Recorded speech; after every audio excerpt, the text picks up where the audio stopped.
Hora do quadro Protagonistas, que traz histórias inspiradoras de mulheres que transformam as áreas em que atuam. Hoje eu converso com uma mentora de executivos e especialista em transformá-los em destaque no LinkedIn. Formada em administração e apaixonada por tecnologia, ela se define como uma verdadeira metamorfose ambulante e acredita que protagonismo é saber reconhecer e ocupar o próprio espaço no momento certo.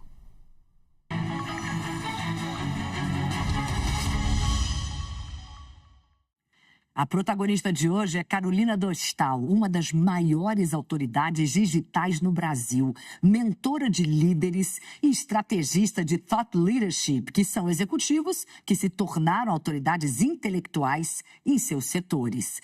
Carol ajudou a moldar uma nova profissão no país, posicionar profissionais do LinkedIn de forma estratégica. Antes mesmo de o LinkedIn estar disponível em português, ela já acreditava no poder da plataforma de transformar carreiras e construir impacto, e não apenas reputação digital. Carol Dostal é Top Voice LinkedIn, ou seja, é reconhecida pelo próprio LinkedIn como uma das maiores autoridades no seu setor. Ela já impactou milhares de profissionais e ajudou a colocar nomes na vitrine global. Sabe unir, como poucas pessoas, estratégia com presença humana no mundo digital. Carol, seja muito bem-vinda. É um prazer ter você sentada nessa cadeira ao meu lado. A minha primeira pergunta é sempre a mesma para todas vocês. Quem é Carolina Dostal? Como você se define? Cris, obrigada pelo convite. Adorei estar aqui. E para falar de Carolina Dostal, é complicado a gente olhar para a gente e se definir, porque eu acho que eu sou uma metamorfose ambulante, eu estou sempre mudando. Mas hoje, além de tudo isso que você me apresentou, eu sou mãe do Davi, um menino de 15 anos, que vai se formar hoje, no 9º ano. Eu falo, não acredito que eu tenho um filho dessa idade já. Do Emanuele, que tem 10, que já é uma menina que nasceu feminista, assim, porque ela acompanha tudo que eu faço, as minhas amigas, as minhas clientes. E sou hoje filha e mãe da minha mãe, porque eu ajudo a cuidar da minha mãe. E sou uma extrema curiosa por tecnologia. E eu sou early adopter. Sabe aquela pessoa que sempre adota as tecnologias primeiro? Desde pequena eu sou assim. Tudo que sai de novidade, eu ia lá, não, preciso experimentar esse computador, não, preciso experimentar essa máquina, preciso experimentar essa tecnologia. Então eu sou assim, curiosa por natureza, amante de tecnologia e sou uma mulher. Agora que você trouxe essa questão já da sua mãe, que você é mãe e filha da sua mãe, então eu já quero entrar numa questão aí familiar. Você tem um pai que é estrangeiro e uma mãe que é brasileira. Você conviveu durante a infância, a adolescência, com culturas muito diferentes. Como é que isso te moldou? E como moldou também a sua carreira? Acho que isso realmente me fez ser o que eu sou hoje, porque o meu pai, ele nasceu na República Tcheca e era naturalizado alemão. E a minha mãe é do interior de São Paulo, de Batatais, do lado de Ribeirão Preto. E eles se conheceram, meu pai já tinha morado em vários países do mundo e a minha mãe nunca tinha viajado. E o meu pai, extremamente disciplinado, uma pessoa dura. Meu pai nasceu no meio da Segunda Guerra Mundial. Eu brinco que o meu pai contava essa história, que ele via o vinho caindo do céu e na verdade era bomba. Uau. Era a cidade dele sendo bombardeada. Então imagina o que eles trazem emocionalmente e como eles levam isso para o trabalho. E quando vem para o Brasil, empreende. Então essa disciplina, essa vontade de crescer, tudo isso veio do meu pai. E da minha mãe veio a sensibilidade de olhar para as pessoas, de olhar para os seres humanos de uma forma muito mais empática. Então eu tive essa dualidade na minha casa que é até difícil a gente entender, mas hoje, com 45 anos, eu acho que eu consegui equilibrar muito bem isso me ajudou na minha carreira. Como é que você conseguiu lá atrás perceber que o LinkedIn era uma plataforma que ia chegar onde chegou?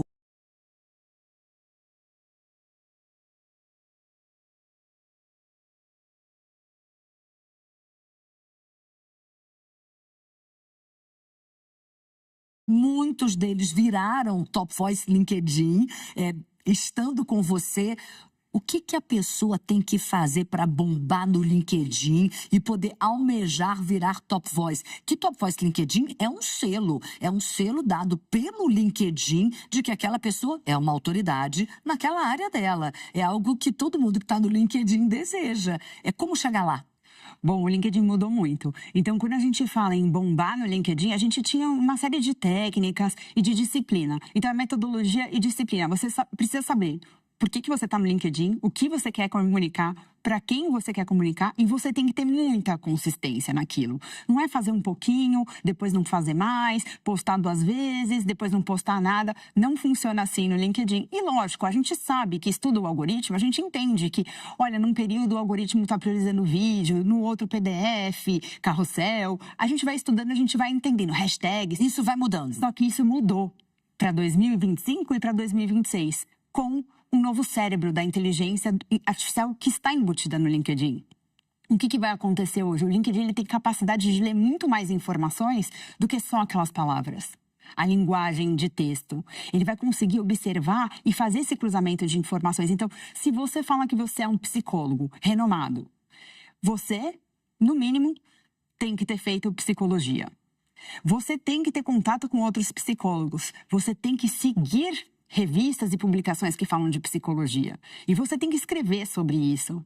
Então, ele é tão inteligente, esse cérebro do LinkedIn é tão inteligente que, independente das hashtags que você colocar, independente de você forçar a palavra-chave ou não, ele vai conseguir entender se as pessoas têm interesse no seu conteúdo ou não, quantos segundos elas passam para ler um post seu. Então, isso mudou. Bombar no LinkedIn não é tão fácil. O LinkedIn está voltando para os primórdios, porque o Reid Hoffman, quando criou o LinkedIn, a ideia dele era juntar os profissionais, como se fosse um pool de profissionais, onde esses profissionais conseguissem servir e colocar o melhor deles. Ou seja, a marca pessoal é aquilo que eles têm para dar para a sociedade, e usar o marketing pessoal, o LinkedIn é uma das melhores ferramentas, é um canal para comunicar aquilo que você tem para dar para a sociedade. E o Reid Hoffman falou, o LinkedIn é relacionamento verdadeiro. Então, quem vai sobreviver hoje é a pessoa que realmente usa o LinkedIn como uma ferramenta, que é como se fosse o seu computador, como se fosse aprender um novo idioma, ou usar ferramentas que no passado a gente não podia ficar sem, que era o Word, Excel. Hoje é o ChatGPT, por exemplo. O LinkedIn, ele começa a fazer parte do seu dia a dia, e as pessoas olham com menos truques para o LinkedIn. Elas olham com mais vontade de compartilhar, vontade de aprender e realmente um tempo de qualidade naquilo que elas estão fazendo. É isso que mudou completamente. Antigamente, muita gente olhava o LinkedIn como um currículo digital. Você, há muitos anos, fala que isso é um equívoco. Aí tem toda a questão do thought leadership, que é líderes é difícil traduzir isso, né? Mas líderes de pensamento.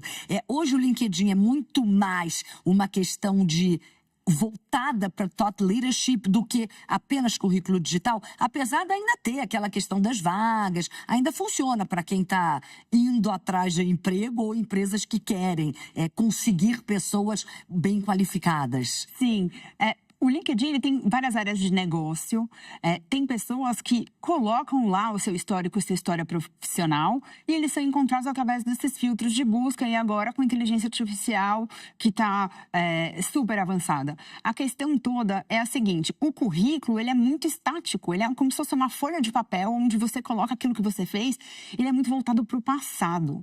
O LinkedIn não é isso. O LinkedIn ele dá muito mais abertura, tem muito mais humanização no conteúdo, na forma que você escreve, e as pessoas conseguem te avaliar não só pelo seu histórico do passado, mas elas conseguem já imaginar se você é uma pessoa que vai ter uma entrega no futuro, se você está fazendo curso, se você participa de eventos, se você está por dentro das inovações, se você se relaciona bem com as pessoas, se você trata bem as pessoas, tudo isso você vê. Um currículo você não consegue enxergar a pessoa de várias maneiras. Você enxerga só um recorte. O LinkedIn não.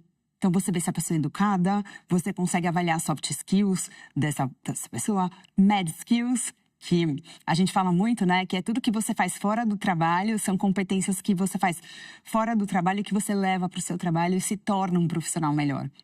Então, você vê as skills técnicas, as comportamentais e essas mad skills, que também estão super em alta. E você consegue mostrar quem você é inteiro, como profissional e como pessoa.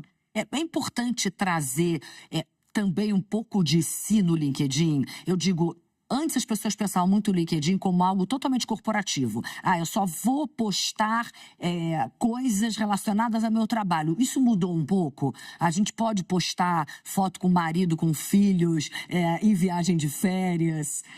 Quais são as suas dicas aí para Mudou muito, porque a sociedade mudou muito. As redes sociais, elas são um reflexo da sociedade. O que acontece? O LinkedIn, ele continua sendo uma rede profissional. Então, o tema central do LinkedIn é sempre como você evolui como profissional. Acontece que a gente sabe que a nossa vida pessoal impacta na nossa vida profissional. Então, um CEO, um executivo, quando ele diz no final de semana que ele está fazendo uma maratona ou que ele faz uma aula de yoga, isso significa que ele usa essa energia para recarregar a sua alma, o seu corpo, para que ele produza melhor, para que ele seja mais produtivo, para que ele seja um líder melhor. Então, as pessoas... E a pandemia trouxe muito isso também. As pessoas começaram a mostrar vulnerabilidades, aquilo que elas tinham de dificuldade. Na pandemia, por exemplo, 1 ano antes da pandemia, o LinkedIn me concedeu uma ferramenta que chama LinkedIn Live. E aí eu tive que aprender a fazer, porque não é tão simples no LinkedIn, não entra direto como no Instagram. E eu aprendi a fazer e eu falei, meu Deus, como que eu vou entrevistar pessoas? Eu não sou uma Cris Pelágio, como eu vou fazer isso? E aí fui aprendendo e aí veio a pandemia. O que aconteceu? Eu usei o LinkedIn Live para entrevistar médicos, para eles falarem o que a gente devia fazer. Então eu entrevistei CEO de empresas de health tech. Que massa! E eles foram falando tudo isso. Ou seja, você pode utilizar o LinkedIn para mostrar coisas do seu dia a dia que vão impactar. Estavam impactando o mercado, com certeza. Então, assim, por exemplo, o governo impacta o mercado. O que você faz para ser um profissional melhor vai impactar os seus funcionários, tudo isso. Então, depende do contexto. Como você coloca isso? O pano de fundo é sempre profissional, mas mostrando que somos humanos. Quais são os principais erros que os executivos ainda cometem dentro do LinkedIn e que não poderiam fazer de jeito nenhum? Eu acho que comentários polêmicos, às vezes um posicionamento político é muito difícil, porque você vê governos vão e voltam e você precisa manter os seus funcionários, você precisa manter a sua empresa em ordem. Então, de repente, posicionamentos muito fortes, assim, eles são um pouco complicados. Você sugere que eles não façam? Eu acho que depende do que eles fazem de fato, do negócio deles. A não ser que seja uma estratégia. Se for estratégia, sim. Então, isso tem que tomar cuidado. E tem que tomar muito cuidado para não tentar... Depois que, eu passei muito tempo, agora eu descobri que o LinkedIn é maravilhoso, então agora eu quero escrever tudo em um post só. Não vai caber. A comunicação tem que ser fatiada e ela tem que ser por repetição e por constância, com consistência. Então, às vezes, a pessoa ela se empolga com o LinkedIn e ela não tem método, não tem estratégia, quer colocar tudo de uma vez, sabe? Não usar para xingar ninguém, ou para lavar roupa suja. Isso não existe, gente. Então, assim, é a mesma coisa. Se você é convidado para uma festa de trabalho, você não sai falando tudo que você pensa. Não compensa. Então, a gente tem que ter um posicionamento, mas a gente tem que saber até que ponto a gente vai. Tem a frequência certa para postar no LinkedIn? Pode postar todo dia sim, dia não, fim de semana sim ou não? Ou depende muito de cada perfil? Isso mudou também no LinkedIn, porque a gente tinha os horários que a gente sabia que eram os melhores horários de postagem, que era no começo da manhã, no meio do dia e à noite. Teoricamente a gente imagina que seja meio que para todo mundo, né? De manhã, quando a pessoa acorda, no meio do dia quando ela tá almoçando e à noite quando ela chega em casa. Mas isso... Ou ela para de trabalhar. Isso, mas isso era uma receita básica que a gente usava assim, para quem pergunta, vamos pensar assim, né? No senso comum. Só que não. Só que para cada um é de um jeito. E agora, com esse novo motor do algoritmo do LinkedIn, isso mudou. Por quê? Antigamente, você fazia uma postagem. Se essa postagem ela tinha bastante like, ela sobrevivia um pouco mais do que 24 horas. Agora, não. É o conteúdo que vai valer. É o conteúdo, não importa o formato. Se aquele conteúdo é bom, ele vai repercutir por mais dias. O que importa é você saber o seu tema, você bater naquela tecla do tema, você defender aquela opinião e você concentrar pessoas para elas conversarem e debaterem sobre aquilo. e dar espaço para as outras pessoas. Então isso mudou um pouco, a gente não fica tão preso nesses hacks do LinkedIn. Isso não existe mais. A inteligência artificial é bem inteligente para saber se você realmente domina de um tema ou não. Tanto é que agora a gente fala, se você quer virar referência, você precisa ter consistência de no mínimo 90 dias postando de um assunto que é um assunto seu, que você domina. Não adianta querer sair falando de tudo, porque ninguém sabe tudo. Com certeza. Você fala muito de propósito e intenção no LinkedIn. Explica pra gente melhor. Sempre tem que ter um propósito, sempre tem que ter uma intenção específica em cada coisa que você posta, em cada texto, em cada vídeo que você grava? Com certeza. Eu acho que intencionalidade é a palavra, é a palavra para essa rede específica. Não adianta, você tem que saber por que você está fazendo aquele post. Não adianta, eu vou fazer esse post porque eu achei interessante, ou eu vou fazer esse post de alguém que morreu. Por quê você vai fazer esse post? Eu vou te dar um exemplo. Eu vi um post que você fez quando o Pelé morreu. E eu entendi aquele post. Você não fez porque todo mundo estava fazendo o post do Pelé. Você fez porque você tinha uma história com o Pelé. Uma história. Você tinha uma história diversas vezes. Então, isso faz toda a diferença. As pessoas, elas percebem se aquilo é verdadeiro, se aquilo não é verdadeiro. E a gente precisa usar. Eu acredito muito e eu levo a espiritualidade muito a sério. Eu acredito muito que a gente tem certos dons, que a gente ocupa lugares na sociedade, porque a gente tem algo para entregar. Eu realmente acredito nisso. Então, eu entendo que o LinkedIn é uma ótima ferramenta para fazer isso. Você tem que saber o que você quer, você tem que saber onde você quer chegar, quem você quer ajudar, para quem você está falando. Fica muito simples. O LinkedIn é uma rede de intencionalidade. Fazer sem estrutura, sem disciplina é perder tempo. E é mais do que isso. É encher de lixo, né? É um brain rot mesmo, que foi a palavra do ano passado. É verdade. Brain rot. É encher de informação inútil. A gente não precisa disso. Você viu o LinkedIn passar por inúmeras transformações, você falou disso aqui. Hoje em dia, as pessoas têm que focar muito nessa questão da inteligência artificial generativa. Não se trabalha mais sem isso, e aí é um reflexo também indo para o LinkedIn? Total. Eu acho, assim, a inteligência artificial, ela vem e a gente precisa fazer algumas ressalvas. E uma das ressalvas que eu faço é responsabilidade. Isso tem que ter. Mas depois a gente volta nesse assunto. Agora, não dá para trabalhar sem inteligência artificial. Eu lembro que quando lançou o ChatGPT, no dia 1 eu já estava usando o ChatGPT e explorando para tentar entender. Eu falei, né, que eu adoro experimentar tudo logo no começo. E logo depois veio o SXSW, do ano seguinte, e a gente viu o maior festival de inovação e tecnologia. Maior festival. E que ficou aquela questão assim, gente, eles não vão falar de IA, não é possível. E no final, quando foi chegando mais perto, eles colocaram um monte de... Foi o Greg Brockman. Exatamente. Que era o CEO da OpenAI. Isso. E aí eu assisti lá na frente, eu fiquei assistindo o que ele estava falando. E fiquei juntas lá. É verdade. E aí eu fiquei olhando, desconfiada, entendendo. E eu lembro que eu até falei pra você, nossa, parece que ele tá muito... ele tá falando um monte de coisa, mas... Aí você falou, não, Carol, isso é media training.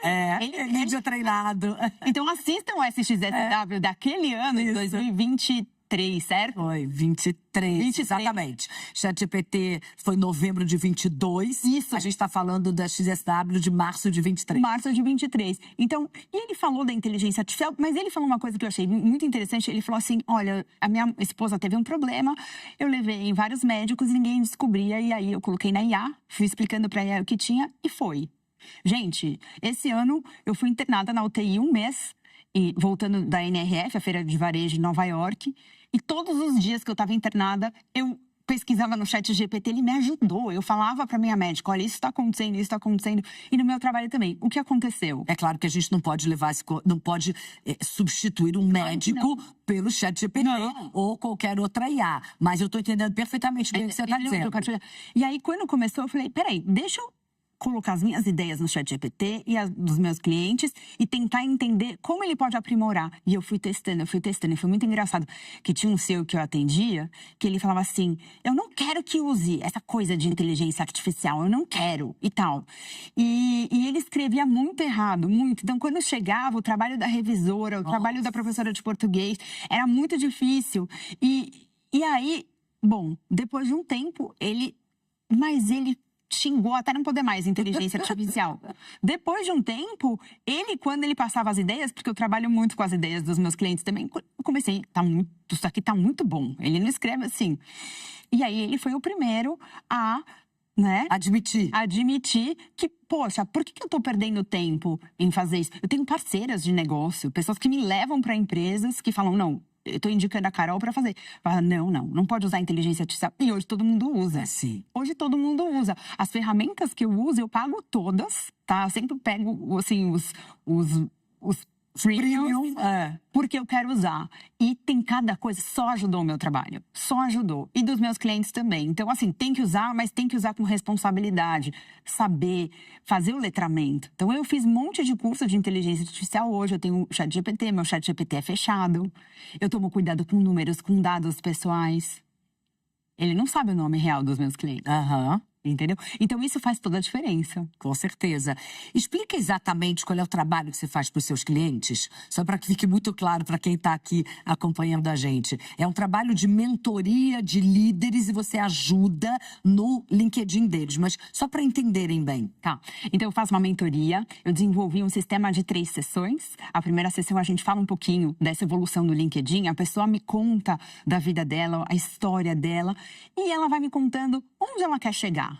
Porque, de repente, o LinkedIn não é algo que resolve um problema da pessoa imediato. É a construção da reputação dela online. Então, eu quero entender para onde essa pessoa ela tem esse futuro. Onde ela se vê daqui 5, 10 anos. Para a gente construir essas pegadas digitais juntos. A segunda sessão, a gente coloca a mão na massa, muda o que tem que mudar. E na terceira sessão, a gente cria um planejamento, um conteúdo editorial de quais são os pilares que ela vai falar, qual é o tom de voz que ela vai utilizar, as ferramentas que a gente vai utilizar. E depois, quando termina a mentoria, se deu match, se a gente tem um fit, se a gente combinou, porque tem que ver isso também. Claro. Aí eu começo a ajudar essa pessoa a fazer conteúdo. Mas não é que eu invento conteúdo, não.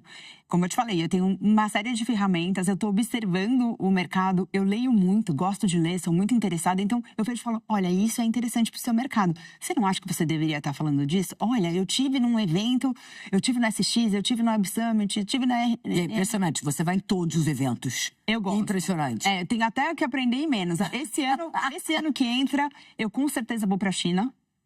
Com certeza vou para a China, vai vir um convite para você. Opa! Então vamos juntas pra China. Vamos juntas, mas eu sempre trago isso. Eu falo, olha, talvez porque a pessoa tá tão corrida, ele é tão corrido. O LinkedIn é a última coisa que ele vai olhar. E não é porque ele não acha que é importante, mas é porque ele não tem tempo. Então, os meus clientes, eles me procuram porque eles não têm tempo, eles não sabem e eles não gostam. E aí que eu venho, sou a babá do LinkedIn, de uma forma carinhosa, falando que eu lembro, tem que ter consistência, a gente tem que postar, para a semana que vem eu tô pensando tal coisa.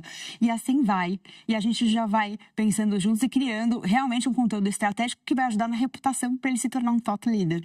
E aí é muito importante que ele esteja no LinkedIn. Hoje não pode não estar, Carol. Eu acho... As redes sociais como um todo, eu acho impossível. Sabe por quê?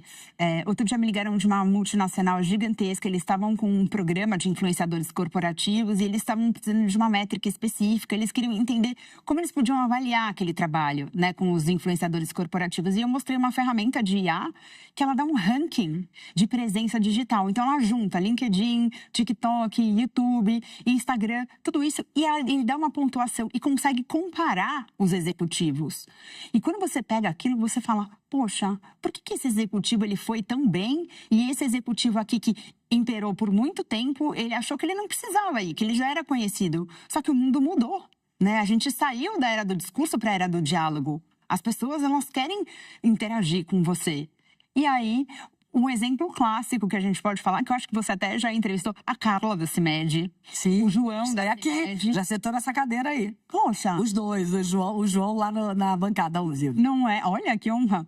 Tô na mesma cadeira. Tá, mesma cadeira que a Carla. E, gente, é incrível. Até eu, que não sou fã de TikTok, por exemplo, é inegável o trabalho que ela faz no YouTube. Até eu já saí comprando Carmed. Porque as pessoas querem. Pra sua filha, mas pra você também. Até eu comprei mesmo. Porque, assim, é muito legal o jeito que ela faz, que ela se coloca num posicionamento sabe, humilde, que tá conversando com as pessoas não querem ser lideradas por um robô, elas querem ser lideradas por um ser humano. E a vulnerabilidade, que a gente tanto fala, também conta. Eu quero saber que aquele A vulnerabilidade aproxima. aproxima. Eu sempre falo disso, né? Comunicação não é perfeição, é vulnerabilidade. A gente tem que se mostrar vulnerável, porque cria empatia também, né, Carol? Carol, qual foi o maior obstáculo que você passou na sua carreira e como você conseguiu superar? Eu tive 2. O primeiro foi quando eu terminei a faculdade de administração e aí eu já estava trabalhando e estava num processo de trainee para a Coca-Cola. Super feliz que eu ia entrar nesse programa da Coca-Cola. Foram entrevistas, meses de entrevistas, eu passei. E eu ia começar dia 22 de agosto, meu pai morreu dia 16 de agosto.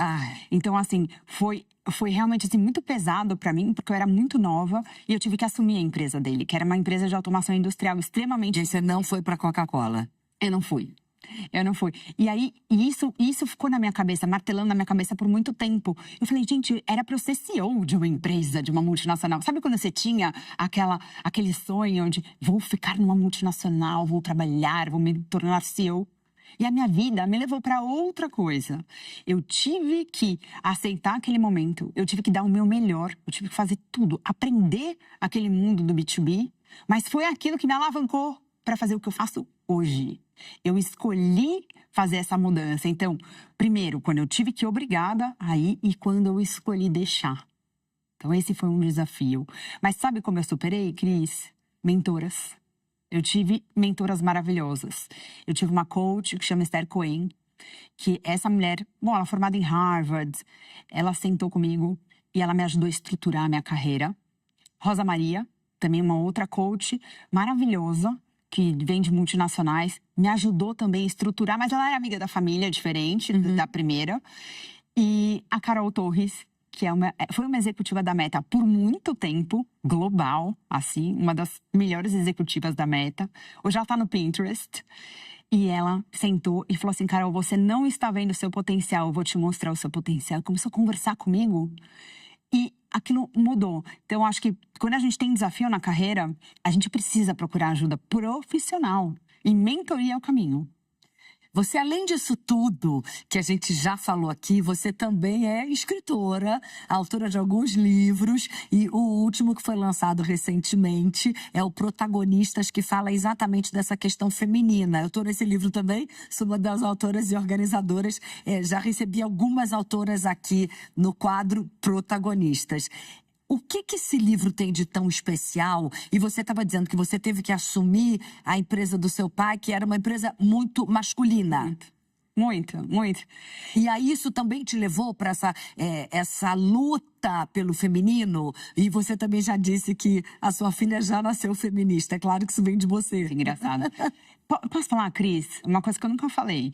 Mas eu achava, quando eu já estava adolescente, mais moça, eu achava que os homens tinham muita vantagem. Eu falava, por que eu nasci mulher? Se os homens têm tanta vantagem, é injusto. Eu chorava, porque realmente eu falava assim, sabe? Game over, acabou pra mim. Eu nasci mulher, não tenho o que fazer. Eles têm vantagem em tudo.